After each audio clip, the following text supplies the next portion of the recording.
Welcome to Disrespectfully Agree with Oatman and LJ. I'm LJ. Cross me, Mr. Oatman.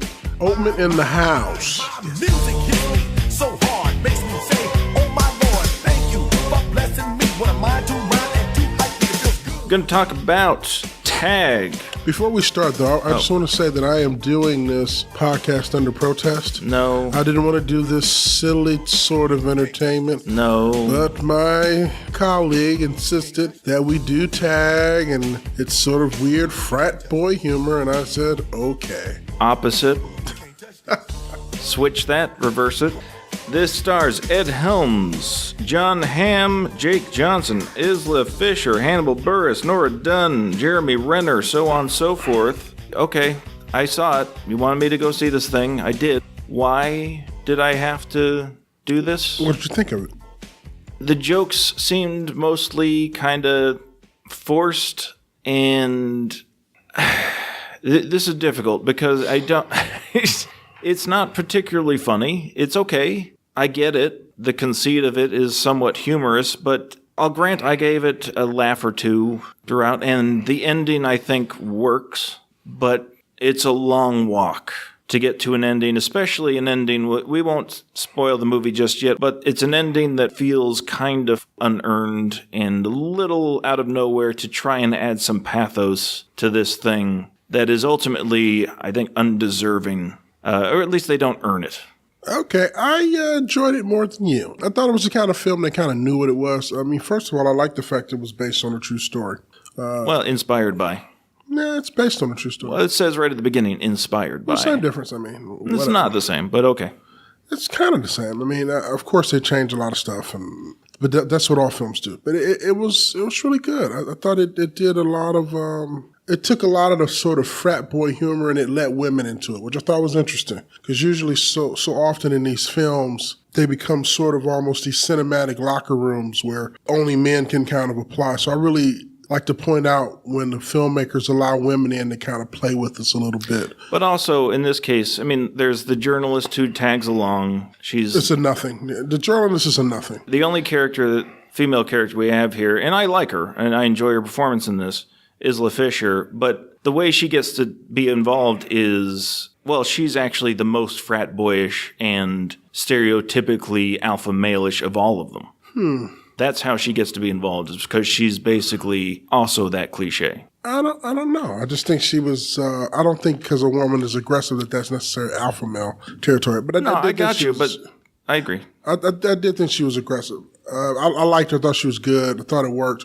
I thought the Nora Dunn character worked. I mean, whenever I get to see Nora Dunn on screen, it's a win. I thought she was really a nice figure. I wish they had done a little more with her. Yeah, she's one joke, and then they reference it again one more time. And which was kind of nice. The reporter was a little bit of a zero. I wish they would have done a little more with that. I got the idea that they're going to make her sort of our proxy into this strange world, this game that never ends. But it was, and then we also very transparent. Like, here's how we explain all this. I wish stuff. They would have done more. And I thought the fiance was great. I loved her. It's usually a character I dislike, but I thought they did that well. The fiance of Jeremy Renner.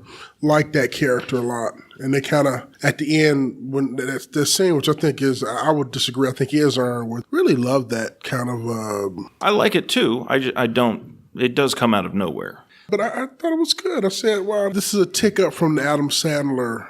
Oh, I'll grant you that. Fair. I was like, oh, this is nice. This is not bad. Yeah, I just thought I thought it understood what it was. I agree. And just thought, oh, this is really nice. This is a pleasant way to spend a Saturday night. It's the kind of film that sometimes doesn't get its due. Like, I think these kind of films need to exist too. It's not very deep. Like, they sort of touch on it, and I was really worried that they were going to try to get too deep. And I don't want to give spoilers away, too deep into sort of one of the darker themes in the film, but they didn't. They touched on it just enough, and then they came back. I was like, I'm not here for that. Let's keep the fun moving. And I thought it did that. I thought it was very funny. A lot of decent little laughs in it. Okay. But I guess you only got, what, a laugh or two? Yeah.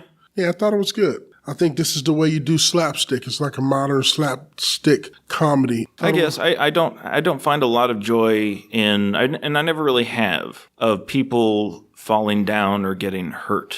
That kind of comedy doesn't, and it's a personal thing, personal preference. It's never worked. Like the Chris Farley style comedy from back in the day, people love those movies like Black Sheep and Tommy Boy or whatnot, and it's baffled me to I would this say day. this is more Three Stooges. Yeah, sure. I love that kind of adventure slapstick. I thought it was very nicely done here. Sure. They basically take a premise where you would have weaker actors and actually put pretty decent actors in these positions. I thought, this is really good. And they don't waste a lot of time either. There's not a lot of fat in this film. Like, this is the kind of film where the filmmakers are usually tempted to put a lot of setup in here. And they just launch us right into this world, and we're there and enjoying it. And I was like, yeah, but they do the setup along the way. That's where the exposition comes in. That's what I'm saying. Yeah, but I mean, it's done as we're passing along the way. There's not a lot of setup to it. But there's okay. Let's explain to the new girl why this is happening, who that person is. They still kind of stop the action. Yeah, but it's in a flash though, and then and oftentimes it's done while they're actually in the middle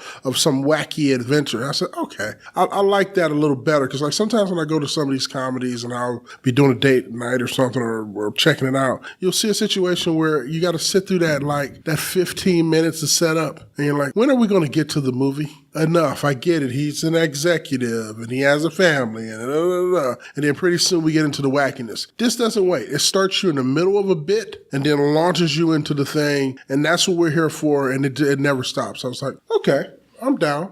I enjoyed this more than I thought I would, actually. It's the kind of film that I was kind of like, ugh, okay, let's go see it. And then I left it, I was like, you know what? I appreciated that film. That did a good job. I guess I have to admit I enjoyed it more than I thought I would too, but I don't think anybody needs to see this. I disagree. I think in the constellation of different movies, this is as disposable as it gets. It's fine. Yeah, but I think disposable, there's a place for that. Sure, fine. Yeah, I think sometimes you need a little disposable entertainment. Everything can't be Schindler's List. I mean, sometimes. No, but in the realm of comedies, there are better. I mean, there's always going to be better, of course, but it doesn't aspire to much, and it's not trying to. But if you're a fan of comedy, like this is not even in the top 50%. It's maybe top 40. It's right there in the middle. 40% of what? Quality comedies. This ever made? Yeah. Well, I mean, that's such a weird standard that you're setting. I don't even know what that means. But I mean, if you're a fan of comedy, you can do a lot better. And this one is a laugh or two. It's right in the middle. You don't need it. There's plenty of other places you can go if you're looking for comedy. If you just want to waste an hour and a half, fine, okay. Well, see, I don't think that's not hate yourself. But I think that's unfair. I mean, I think sometimes it's a question of what's out now for me to go to watch. Tag, is that any good? Will I go there and have a good time on a Saturday night? Yes, you will. That in and of itself is worthy of its inclusion, but trying to put it against the pantheon of comedies all ever made, that's an unfair burden. I just think that's unfair to the film. I mean, I think it's like I went to go see Book Club. And Book Club wasn't super deep or anything, but it was sort of giving you a chance to watch these marvelous septuagenarian women, and actually I think Jane Fonda's 80, watching these wonderful 60, 70, 80-year-old women stretching their legs, doing a lot of funny stuff. There wasn't a ton of depth. Man, it was a really pleasant film with some nice laughs, some place to go on a Saturday or a Friday to take the wife or husband or whatever. And what's wrong with that? I mean, sometimes I think it's okay for a movie to occupy that space, to be really good entertainment. It's not necessarily something you're going to have a big debate about later. But I don't think I really don't think you disagree. From what I'm hearing, when I say you don't need to go see this, nobody needs to go see this. If you're in the mood like you're talking about, I don't need to go see anything. Well, sure. I mean, I don't need to go see Incredibles. I don't need to go see Marvel movies. I mean, I don't need to see anything. I can just go home and work and stare at my wife. But I mean, you know what I'm saying? You don't need to see anything. The question is it worth seeing? Is it executed well? No. It's executed fine. It's not worth seeing. Why wouldn't it be worth seeing if it's executed well?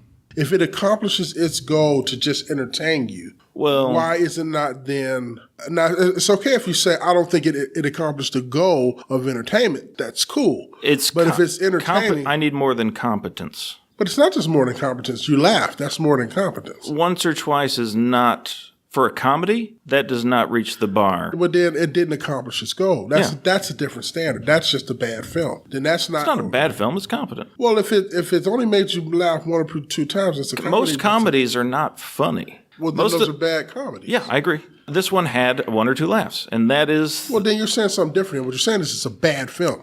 No, Then not that's not necessarily. okay. That's a bad film. It's a competent, But it meets the bare minimum. But it's not competent. If that's what it did, it's not competent. It's not good. Then that's not competent. All right. Well, it's a small semantic detail. It's not a small semantic detail. If you're going to economy and it doesn't make you laugh, then that's not competent. That's bad. It's not good. It made me laugh once or twice, which is more than I get from most comedies. You're trying to talk me out of Well, no, I'm not thinking the movie's okay. Well, you don't think it's okay if you don't think it's worth seeing and checking out. I'm saying I think I laughed more than one time. I laughed quite a few times. I thought it was real funny and I thought it was breezy. I don't think it's anything that I'm going to ever see again necessarily. I think once is enough. But I think if somebody was asking me if I was walking out and say, "Hey, should I go see Tag?" I would say, "Yeah, it's a good time. Go in there and enjoy yourself. Don't worry about anything." And I think there's a place for that. Okay. And I think that should be okay, even amongst comedies. I think it's okay to have a fairly just entertaining book club I'll never see again. But I thought in the moment when I was watching it, really entertaining, really funny. The romances I thought worked okay. Same thing here. I thought it was really competently done. And I didn't expect that. I thought it was going to be a bunch of gags thrown at me without any story wrapped around it to make sense. And I was really concerned because I had seen the story it was based on. And I thought that was just such a cool story. I wondered how they were going to realize that on film. And I was really surprised what they did with it. I said, okay. They even took some of the stories from the real life guys and wove it into the film. Thought that was really good. All right. Okay. Tag, see it or don't, I guess. There's nothing wrong with a little Wonder Bread. Yeah, there is. No, it's okay. I don't think entertainment is always, sometimes you listen to a podcast, sometimes. Wonder Bread's kind of actually bad for you. Well, I don't eat it, that's why. Okay. My wife doesn't allow it in the house anymore. Yeah, well, there's the thing.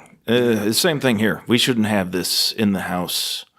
No, it's not as bad as... This is not Wonder Bread. There's a little more going on, but it's as middle of the road as it gets. Or if you're Oatman, wildly entertaining. I didn't say I know. I'm just busting your balls. Wildly entertaining. I'm busting your balls. It's an entertainment extravaganza. Just busting your balls. All right. Must see. Yeah. It's be like on the poster it says, interesting. And the real quote is, how they wove in some of the stories of the real people. And then they put the quote underneath. Yeah. It just says, interesting.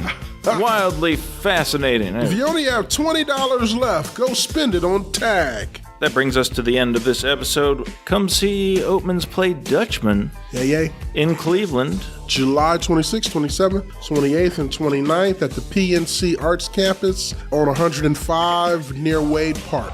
Buy tickets at the door, $25. Buy them early, they're $20. On Eventbrite. On Eventbrite. Buy early, buy often. And with that, we will talk at you next week. Bye. Deuces. Yeah, we out of here.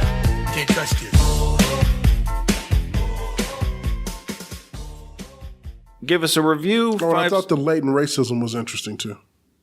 What? I thought the latent racism woven throughout the film was interesting. Where? And Tag. Explain. But we don't have time to talk about it, folks. We got to go. Well, now there's something interesting to talk about. What do you... No, it's just joking. Oh, okay.